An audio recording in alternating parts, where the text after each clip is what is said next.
Ang hukbong dagat ng Rusya ay sinusubukang itago ang isang bagay na hindi mapapalitan. Nakatago sa daungan ng Novorossiysk, bagong base ng Black Sea Fleet matapos ang trahedya sa Crimea, inaasahan itong ligtas. Pero natagpuan ito ng Ukraine at pagkatapos ay sinira ito ng Ukraine.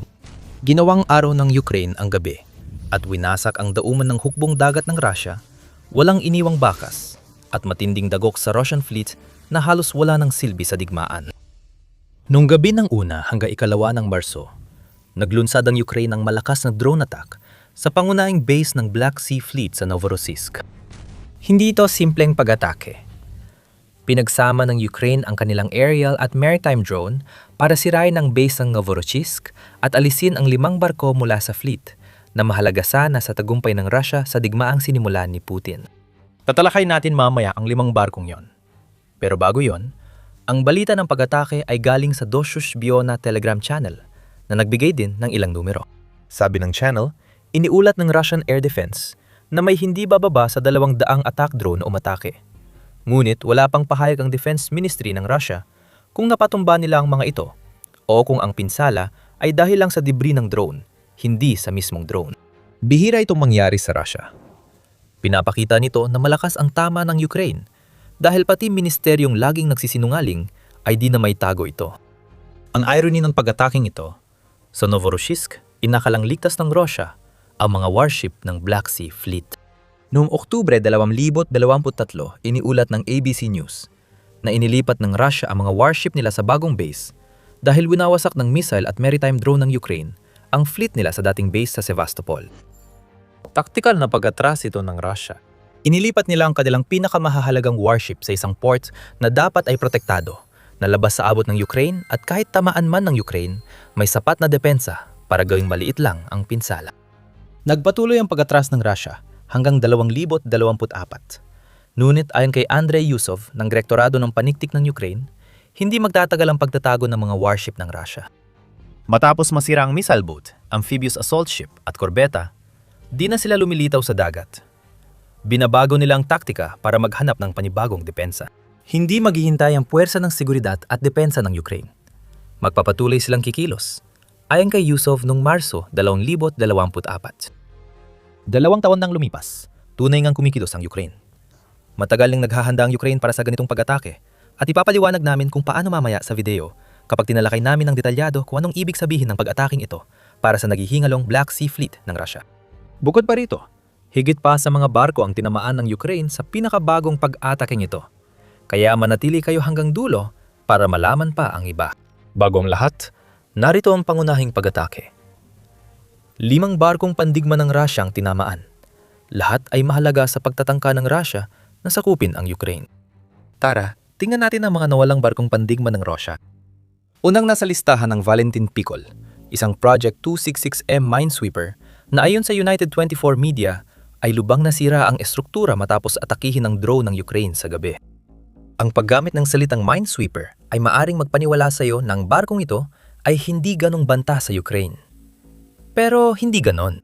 Bagaman ang pangunahing tungkulin ng barko ay maglinis ng mga mina para gawing ligtas ang paglalayag ng ibang barkong pandigma ng Russia, ang Valentin Pikol ay isa ring malakas na barkong pandigma.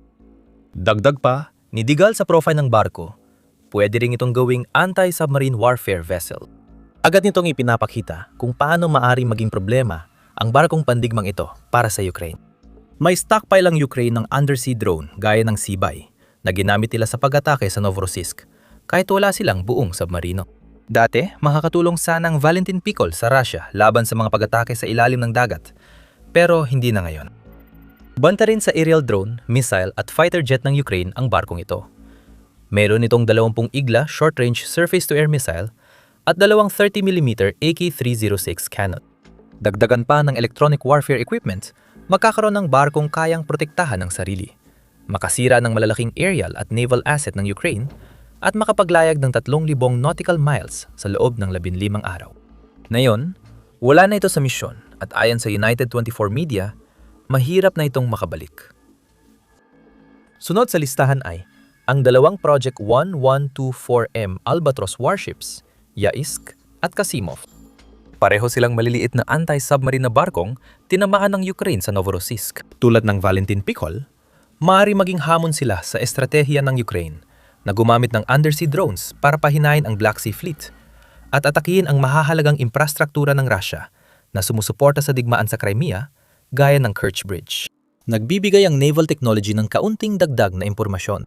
Ayon dito, ang mga barko ng Project 1124M ay mas kalintulad ng multi-role na sasakyang pandagat kaysa espesyalisadong anti-submarine na barko. Bukod sa paglaban sa banta sa ilalim ng dagat, pwedeng gamitin ng mga barkong ito sa patrolyang pandagat, pagmamanman, proteksyon ng konvoy, komunikasyon at paglalagay ng mga mina. Karaniwang may 80 tripulante ang bawat barko. Malabong may tao sa loob nung inatake ng Ukraine, basta bilang na nasawi na ilalatala namin mamaya. Kahit hindi napatay ng Ukraine ang 160 Rusong, mandaragat na wala pa rin sa kanila ang mga barko. Hindi naman magagamit ang mga mandaragat kung hindi sila makakalayag. Kaya ngayon, kailangan ng Russia na gumastos para swelduhan ang mga aktibong miyembro ng kanilang militar na wala namang magawa kundi maghintay at magpalipas ng oras. Ang Project 1124M ay may limitadong firepower na may mga sandatang laban sa submarino. Bukod sa dalawang DTA-53 twin torpedo launchers, may OSA MA-2 surface-to-air missile system din ang barko na panlaban sa helikopter at eroplano. Maaari ring maglagay ang Rusya ng dalawang sandatang artilyerya sa barko tulad ng 76.2mm AK-176M heavy machine gun o dalawang 57mm A220 na kanyon. Sa madaling salita, maraming gamit ang barkong anti-submarine na ito, kaya ayaw ng Ukraine na magamit ito ng Rusya sa Black Sea. Ngayon, hindi na magagawa ng Rusya. Dalawa sa Project 1124M ay napatumba na. Nung ulat ng United 24 Media, 5 barkong pandigma ang napatunayang tinamaan ayon sa satellite imagery. Pero 3 lang ang alam dati. Ngayon, alam na rin natin ang tungkol sa 2 pang barko. Ayon sa Euromaidan Press, ang ika-4 na barko sa target list ng Ukraine noong Marso 1 at 2 ay ang Admiral Essen. Tinamaan ng drone ng Ukraine ang Russian frigate Admiral Essen na nagpasabog sa PK-10 countermeasure launchers nito na sana ay maglalabas ng thermal decoys at chaff para maitago ang barko. Hindi yata gumana Putin. Sabi ng Kyiv Post noong Marso 5, tinamaan ang Admiral Essen. Dagdag pa, tinamaan ng Ukraine ang barko, kaya hindi na ito makapagpaputok ng Caliber cruise missile. Malaki itong tulong sa Ukraine dahil ginagamit ng Russia ang Novorossiysk na malapit sa Ukraine para palakasin ang kanilang mga missile at drone attacks. Malaking papel ang ginampanan ng mga Caliber cruise missile sa mga pag-ataking ito. Noong Pebrero, 7 iniulat ng bagong tinig ng Ukraine ang malawakang pag-atake ng Russia sa power grid ng Ukraine. Nagpakawala ang Russia ng 24 na missile sa pag-atake, kabilang ang Caliber missile. Ang mga missile ba na yon ay nilunsad mula sa Admiral Essen? Baka hindi na natin malaman, pero tiniyak ng Ukraine na di na magagamit ng Russiang frigate nila para magpakawala ng Caliber missile sa malapit na inaharap. Ayon sa Kyiv Post, nasira ng drone strike ng Ukraine ang grenade launcher at TK-25 electronic warfare system ng Admiral Essen. Nagkakaroon ito ng interference at nakakakita ng radiation mula sa radar. Isa na namang malaking balita ito para sa Ukraine. Ang isa pang EW system na nasira ay nangangahulugan na mas kaunti na ang depensa ng Russia sa kanilang base sa Novorossiysk na nagbibigay ng mas maraming oportunidad para sa Ukraine na umatake sa hinaharap. Inalis ng Ukraine ang bahagi ng anti-aircraft missile guidance system ng frigate, kaya hindi na ito magagamit ng Russia. Ginawa itong parang madaling target. At iyan ang humahantong sa atin sa huling barko sa laban. Pero bago yon, marami pang balita. Kung may natutunan ka sa The Military Show, mag-subscribe para updated ka lagi. Nandito na tayo sa Molnaya Missile Boat, isang Project 1241 na barkong pandigma ayon sa Euromaidan Press. Tinamaan ng drone ng Ukraine ang hulihan ng barko, kung saan naroon ang engine room ng Molnaya, mga makina, diesel generator, at 2 AK-630M 30mm artillery mount. Kaya ng barko gamitin ito bilang malapit ang depensa laban sa drone mula sa ere. Itinaya ng Russia ang lahat ng Project 1,200 at 41 na barko noong Soviet era at natapos ang konstruksyon ng 80 sa mga ito mula 1,979 hanggang 1,984. Hindi ibig sabihin na may maraming barko ang Russia na pwedeng ipalit sa nasira ng Ukraine. Ayon sa Naval Encyclopedia, karamihan sa 80 ay ini-export, Kaya nabawasan ng missile ship ang Russia na unti-unti nang nauubos ang imbakan. Ang lagi naming pagsabi ng missile ship ang Molnaya ay nagpapakita na may iba pa itong armas bukod sa 30 mm na kanyon. Pwedeng lagyan ng barko ng SAN-5 surface-to-air manpads na may 16 na missile para sa mga eroplano at helikopter. May P-270. Musket na missile din ang mga barkong ito, nakapares sa launcher sa itaas ng deck. Kaya, tulad ng ibang barkong winasak ng Ukraine noong Marso 1, ang Molnaya ay isang luma, ngunit maraming gamit na barko na inaasahang mas magaling kaysa sa anumang pandagat na armas ng Ukraine. Isa na namang barko ang tinamaan ng Ukraine gamit ang drone, kaya 5 na lahat. At dahil na rin sa katandaan nito, kasama ng katotohanang hindi na gumagawa ang Russia ng mga barkong project. 1,200 at 41 mukhang maliit ang tsansa na magagawa pang ayusin ng Russia ang pinsala. Dagdag pa sa malaking pinsala sa fleet, iniulat ng United 24 Media na napansin ng military analyst ang tinatawag nilang madilim na bahagi sa pier kung saan nakalagay ang Project 1124 Corvette. Maring ibig sabihin ng madilim na bahagi na tinamaan din ng mga drone ng Ukraine ang pier o kumalat ang apoy mula sa pag-atake sa barkong pandigma ng Russia papunta sa pier na nagdulot ng mas matinding pinsala. Maniwala kayo, may mas marami pang pinsala. Marami pa niyan. Pag-uusapan natin ito sa dulo ng video. Pero bago natin talakayin ang lahat ng iba pang nagawa ng Ukraine sa isang pantalan ng hukbong dagat na inaakalang kasing ligtas ng alinmang pag-aari ng Russia sa Black Sea, tingnan muna natin kung anong ibig sabihin ng pinakabagong pag-ataking ito para sa Russia. Isang bagay ang sigurado, kung ano man ang proteksyon na meron ng Novorossiysk, hindi ito gumagana. Inilipat ang pinakamahalagang yaman ng Black Sea Fleet sa Novorossiysk para maprotektahan laban sa mga misil at drone ng Ukraine. Layunin ng plano na pagsamahin ng mas malayong distansya at mas mahusay na depensa sa himpapawid at electronic warfare ng ilang barkong pandigma upang hadlangan ng Ukraine sa mga pag-atake gaya ng nangyari ngayon. Sa teorya, may saysay ito dahil masilangan ng Novorossiysk kaysa dating base ng Black Sea Fleet na Sevastopol na sa 300 kilometro o 100 at 86 milya ang pagitan ng dalawang pantalan. Idagdag mo pa ang distansya na kailangan tahakin ng mga sandata ng Ukraine sa ibabaw ng Black Sea para marating ang Sevastopol at makikita mo kung paano nagiging mahalaga ang distansya sa usaping ito. Halimbawa, ang export version ng Storm Shadow missiles na ginamit ng Ukraine sa pagsira ng ilang barko ng Black Sea Fleet noong mga nakaraang taon ng digmaan ay may abot ng mga 250 kilometro ayon sa BBC. Dahil dito, nalalagay sa panganib ang malaking bahagi ng Black Sea at marahil pati na rin ang Sevastopol. Ang Novorossiysk, hindi gano. Hindi inasahan ni Putin at ng kanyang mga alipore sa Kremlin na kayang gumawa ng Ukraine ng sariling sandata na mas malayo ang abot kaysa sa dati nilang armas noong umatras ang Russia papuntang Novorossiysk noong 2023. Mayroon ng sandatang Ukraine gaya ng Sea Baby at mga drone na kayang lumipad ng daan-daang o libu-libong kilometro. Kaya ngayon, abot kamay na ang dating hindi maabot na target. Alam na ng Ukraine ang mangyayari bago pa man ito mapagtanto ng Russia. Sa katunayan, hindi ito kailanman napagtanto ng Russia. Wala sanang barkong pandigma sa Novorossiysk kung alam nila kahit mahirap tukuyin kung saan ta pwedeng pumunta ang iyon nang hindi umaalis sa Black Sea. Noong Setyembre 2025, binalaan ni Dmytro Pletinchuk ng hukbong dagat ng Ukraine ang Russia na walang may dudulot na tulong ang pagtatago ng mga barko sa Novorossiysk. Doon mismo namin sila wawasakin at alam nila iyon, sabi ni Pletinchuk. Lumipas ang panahon hanggang kalagitnaan ng Disyembre at nagawa ng Ukraine ang tinawag ng Euromaidan Press na imposibleng mangyari.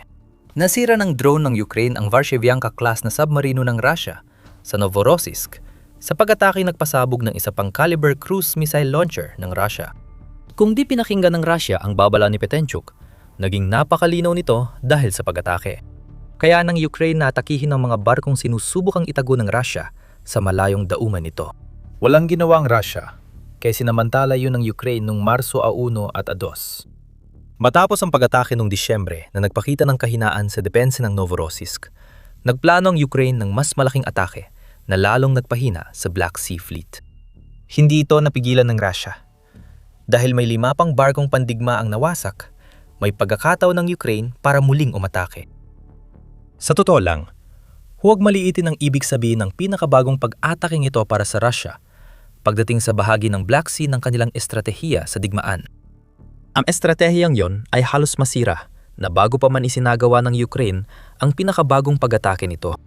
Ayon sa artikulo ng Defense Express noong Pebrero, 26, halos hindi na gumagana ang Black Sea Fleet bago ang pag-atake sa Novorossiysk. Umabot sa 25 barkong pandigma ng Russia ang napatigil sa operasyon sa pagtatapos ng Pebrero, halos katumbas ng isang katlo ng fleet. Pwede mo nang idagdag ang 5 pa doon. Labis na napigilan ang kakayahan nitong magpakita ng lakas pandagat dahil patuloy itong napipilitang baguhin ang mga taktika sa limitadong kapaligiran ng operasyon. Ayon sa ulat ukol sa dating kinatatakutang fleet ng Russia. Alam na alam ng Russia ang sarili nitong mga pagkukulang sa Black Sea, kahit na wala naman itong magawa na makabuluhan tungkol dito. May natanggal na sa pamunuan ng hukbong dagat ng Russia dahil sa pangyayaring ito. At mukhang si Sergei Pinchuk, commander ng Black Sea Fleet, ay nanganganib ding matanggal matapos lumabas ang ulat noong Enero na pinag-iisipan ng Kremlin na tanggalin siya. Pero wala rin namang saysay yon. Ang tanging opsyon na lang ng Russia ngayon ay ilayo ang mga barkong pandigma nito mula sa Black Sea at panatilihing malayo hanggat maaari. Maaring si Pinchuk ang gawing pambayad sala sa mga kapalpakan sa Black Sea, pero kahit sino ang pumalit, haharap pa rin sa problemang dulot ng Ukraine na walang solusyon. Kayang tamaan ng Ukraine ang Novorossiysk, kaya mapipilit ang lumipat ang fleet sa malayang lugar at mawawala pati ang kakayahang maglunsad ng missile mula sa daungan. Lahat ito ay bumabalik sa isang bagay na madalas nating nabanggit.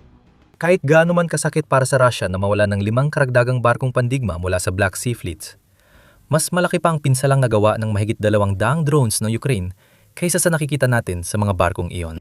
Kinumpirma ng Ukrainian General Staff sa post noong 2 ng Marso ang iba pang tinamaan nila sa Novorossiysk sa mga pag-atake noong nakaraang gabi.